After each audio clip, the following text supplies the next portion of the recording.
I know it's here somewhere. Finally. Oh, it's time for the doctor.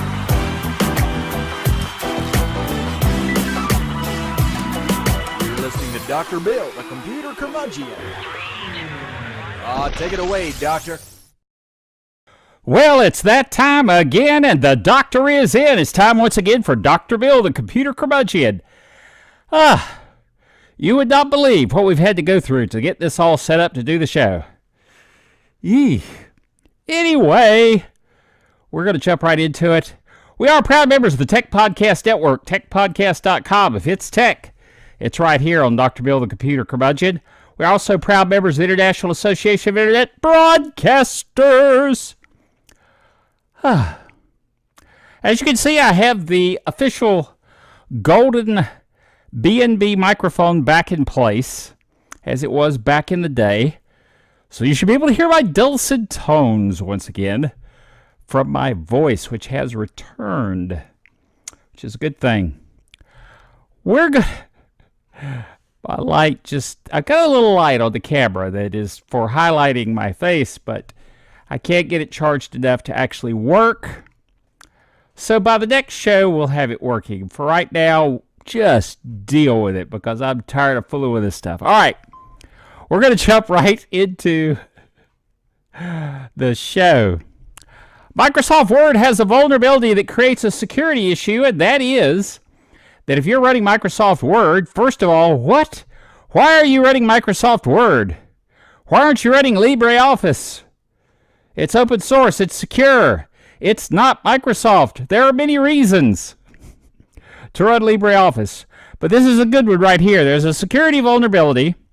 Hackers are using a recently disclosed Microsoft Office vulnerability to distribute backdoor malware capable of controlling an infected system, providing attackers with the ability to extract files, execute commands, and much more. Now, this exploit has been around for 17 years, but in typical Microsoft fashion, they didn't tell anybody, and they didn't do anything about it. They're working on a patch now. In the meantime, don't use Word. Friends, don't let friends use Microsoft Word. Use LibreOffice. Cyber Monday this week, since this is Friday, earlier this week, on Monday. Cyber Monday is held on Mondays. Just saying. Cyber Monday broke all records. It was the largest online sales day in history. People spent $6.59 billion. Wow. Just on Cyber Monday. That was just Cyber Monday. That doesn't count the rest of the season of purchasing for Christmas. Cloudberry Backup 5.8 is out. Now, Cloudberry Backup is a utility, a tool, software that allows you to back up your files on your computer to the cloud, like Amazon Web Services or other such. And Cloudberry Backup is something I own and use. It's not terribly expensive, but I use it.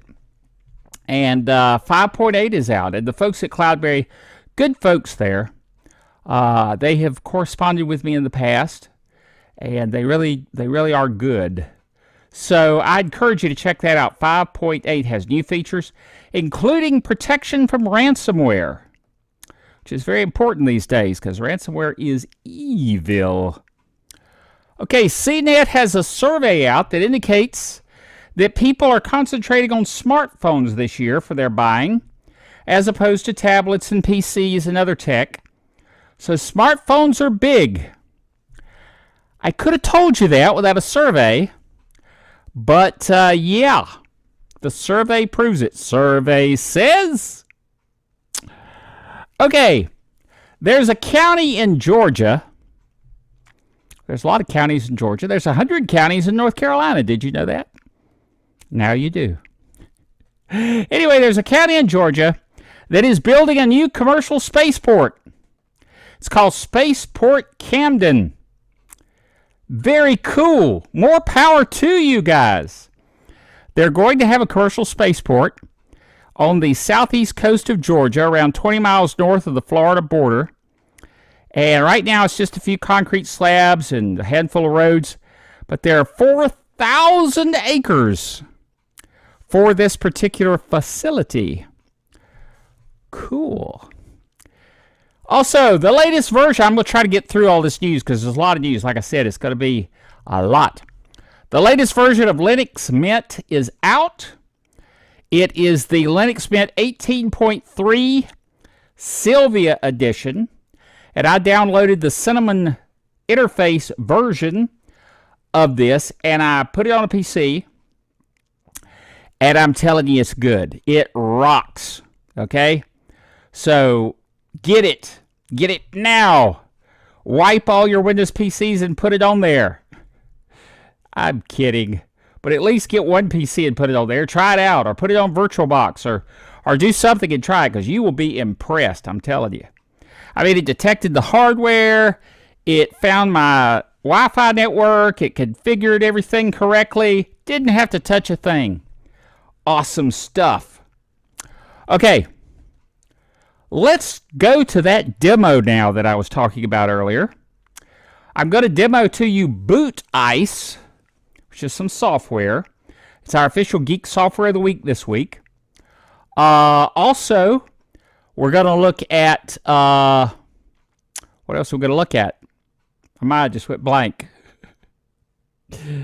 BlueStacks. BlueStacks is an Android emulator for your PC. We're going to check that out. And we're also going to check out Terrarium TV, which is a service that's very cool. Maybe a little iffy on the legality, but check it out, see what you think. And so let's go to that right now. All right, gang, we're going to look at a couple of things here on my laptop today. Let's open up a program here called Boot Ice.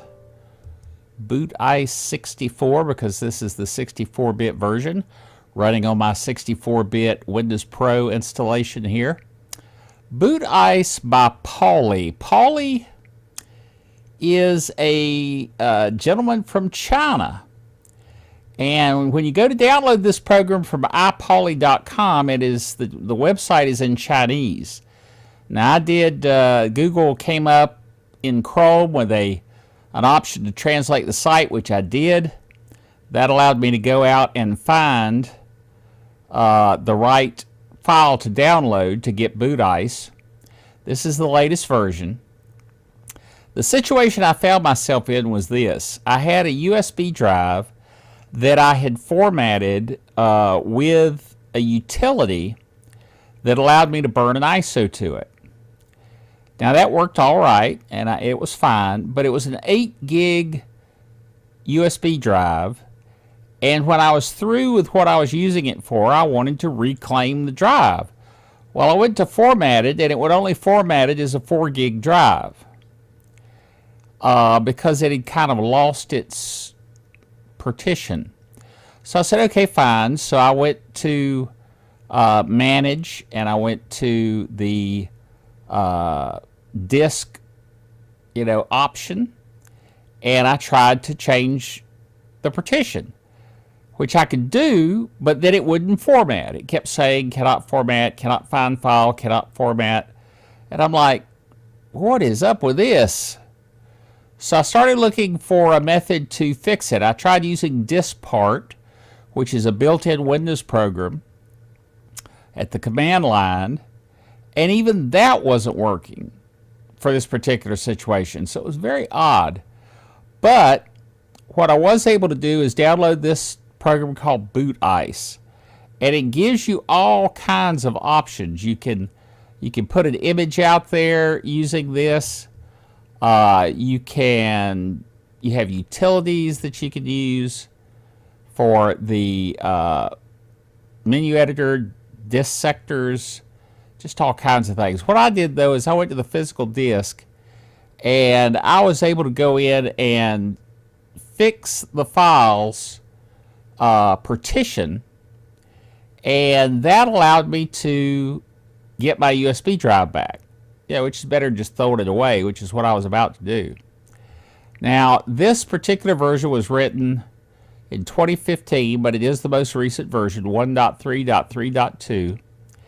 And it is freeware, free software. So it's really pretty good. The only thing that I will say is it is a little nervous downloading from a site where it's a Chinese site. You're not, it's not a native English site for me. So gave me a little pause there, but it worked out pretty well. So I'm pretty happy with that. The next thing I want to show you is something called BlueStacks. BlueStacks, I'll fire it up here. BlueStacks is software that allows you to run Android on Windows. So I'm going to maximize it up here. And then I want to go to My Apps. And this is what I want to show you. Actually, it's still loading. It'll take a second here. If you notice the bottom down here, there's a bar that will show you the loading. There we go. So now it went to My Apps, and it's going to give you recommendations. It's going to throw up ads. You just have to deal with that. But what I really want to show you is something called Terrarium TV. Now I'm going to give you a link to the video that shows you how to install this successfully using BlueStacks. And it involves installing Aptoid TV to install the MX player, and then installing Terrarium TV. Now, why Terrarium TV? Well, Terrarium TV is an Android application that allows you to view videos that are out on the internet. Okay?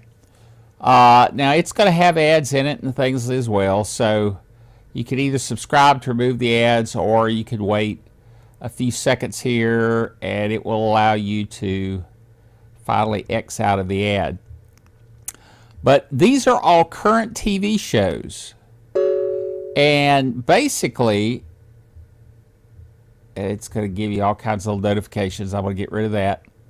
Basically, you can view these TV shows by season. Even in a current season, it stays a couple days behind, but it's pretty doggone slick how it works. The other thing is, and this is where it gets a little fuzzy, is movies. Now you'll notice the movies that are out there include Thor Ragnarok and Justice League, which are currently in the theaters. So obviously this is a little sketchy when it comes to legality, okay? So you be the judge as to what you're going to do with that. Over here, Spider-Man, Homecoming. Yeah, well, okay. That's, it's obviously not that legal, shall we say. All right, let's look, though, at how this works as far as watching a TV show. We'll go into Big Bang Theory. We'll go into the season. And you notice you have all the seasons here. This is the 6th season. Then you can pick an episode that you want to watch. And up here you have the play button. Now what's going to happen is it's going to go out on the internet and it's going to find all the files that are out there for this particular episode. Files that are, let's say, files you might torrent if you were the kind of person that torrented videos off of the internet. Not that I recommend that, okay? But if you're that kind of person, this gives you a way of watching those files without downloading them, okay? So once you find a file that is of the appropriate size and is coming from a source that you kind of trust, then you can select that file. So we'll select the file here and hit play. And if you play, it will play the show. Okay? So I'm gonna get out of here, hit escape, and then I'm gonna back up again. There we go. And get out of here, because I'm not gonna play anything on my YouTube channel. As you know, there's various legalities that are involved in that. But as you can see, it's pretty slick if you want to maybe be a little bit on the sketchy side when it comes to that kind of legality. You decide whether you can go with that.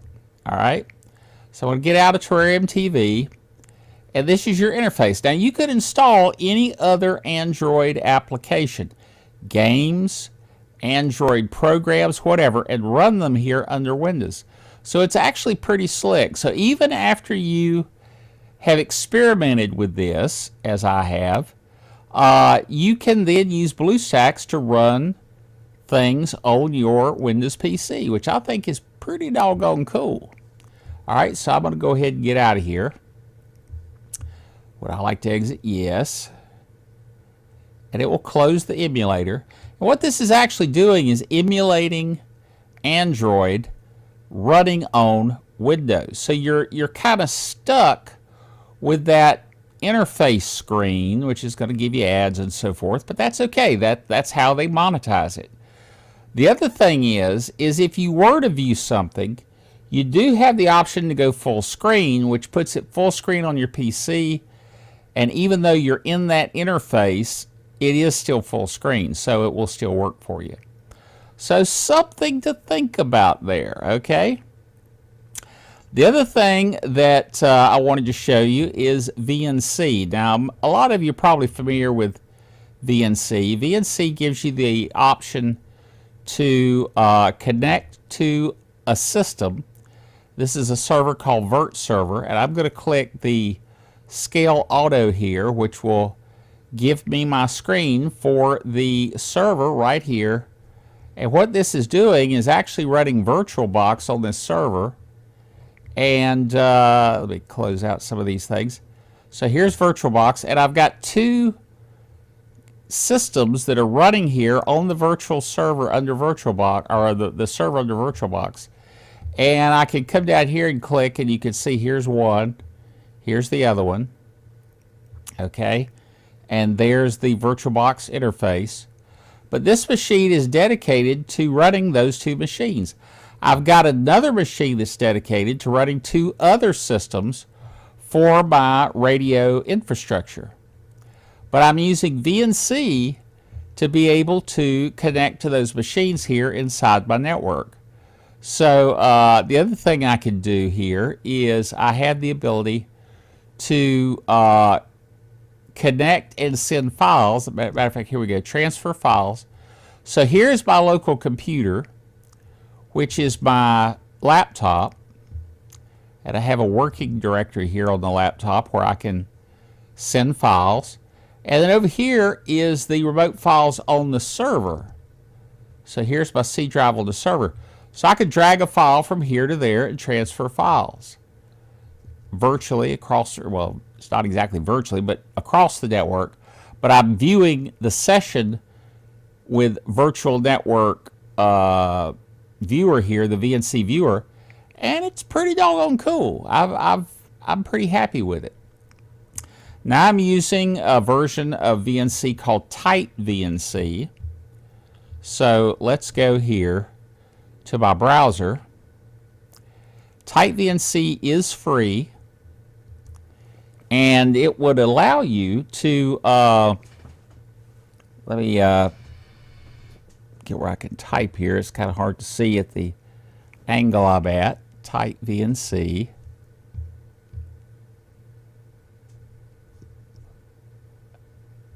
That's the command line. There we go. Tight VNC for Windows. Oh, that's command line options. That's not what I want. Let's just get rid of that and search for Tight VNC. There's what I'm looking for, is the website. I wasn't sure if it was .com or .org, so I wanted to find it this way. But Tight VNC is free remote control software. It is free for both personal and commercial use with full source code available. It's open source. And you can use it, as you saw me remotely administering a system there. Now you can download it. There's also an Android version called Remote Ripple, which is an odd name, but it gives you, as you can see over here, a mouse, and you can get right onto the console of your machine and do work. The other thing that's kind of neat is if you want to go to download now and download it, you can download the 64 or 32-bit version. But what I wanted to point out is, let's scroll down here. They have a Java viewer, but they also have a DF Mirage driver, a recommended add-on. If you download that driver and install it on the machine that you want to view. So in the case of my virtual server you saw earlier, I installed it there, and then I can come back and install Type VNC on the laptop here, and it gives you better video options. It's a display driver for best performance under Windows. So I encourage you to do that. Go ahead and download that DF image driver to install on, not on your laptop here, the viewer machine, but on the one that's serving the session to you, okay? So 3 things there I showed you: Boot Ice, BlueStacks, VNC, and I can really recommend Type VNC because it is free and open source. Other versions of VNC you end up having to pay for, or a license or whatever, but I love open source. So I encourage you to check that out. And I hope you found this useful and interesting. And now back to our regular Dr. Bill program. Okay, so what did you think? Was that splendid and worthwhile? I thought so. Pretty cool stuff. I know you guys like the demos. I've been getting some good press, so to speak, on the demo portion of our broadcast, netcast, whatever this is. Okay, Amazon is adding a silk browser. Silky, like my shirt. This shirt is very silky. It's not silk though. It's fake silk, if there is such a thing. Anyway, it's very, it feels good. It feels really good. Anyway, the Silk web browser has been added to the Fire TV. If you have the right version now of Fire TV, weirdly enough, it doesn't work on the latest Fire TV, but it works on the latest Fire TV stick, which is what I have.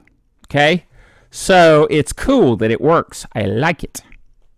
All right, I mentioned the Geek Software of the Week. We already did a demo of it, Boot Ice. It is available now. As I mentioned in the demo, it's available from a Chinese site.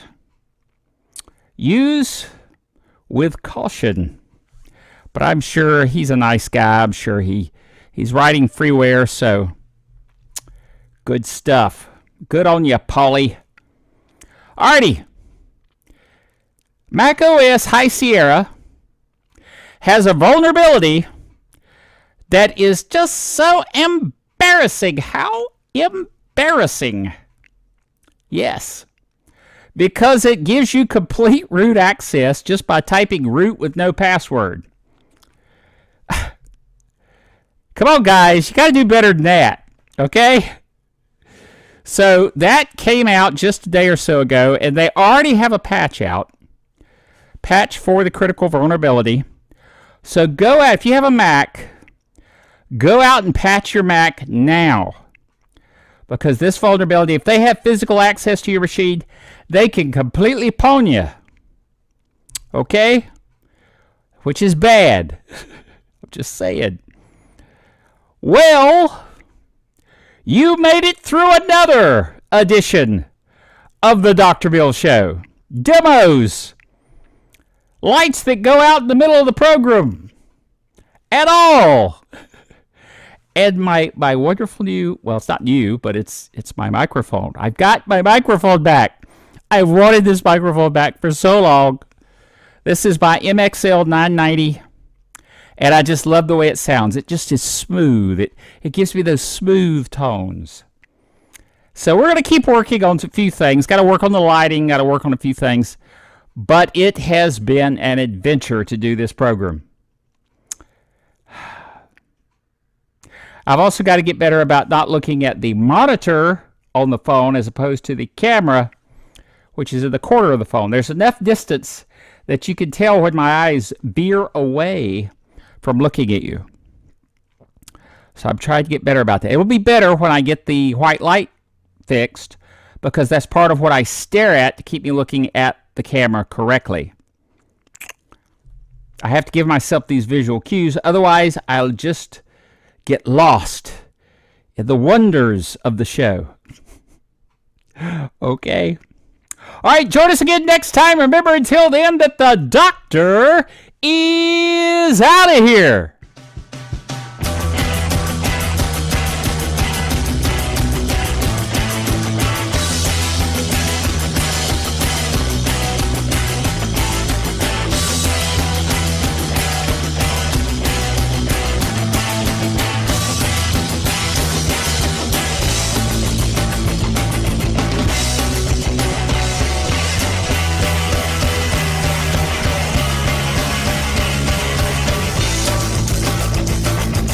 Dr. Bill, the Computer Curmudgeon, is a production of DrBillDaily.net with all the honors, rights, and privileges thereunto appertaining.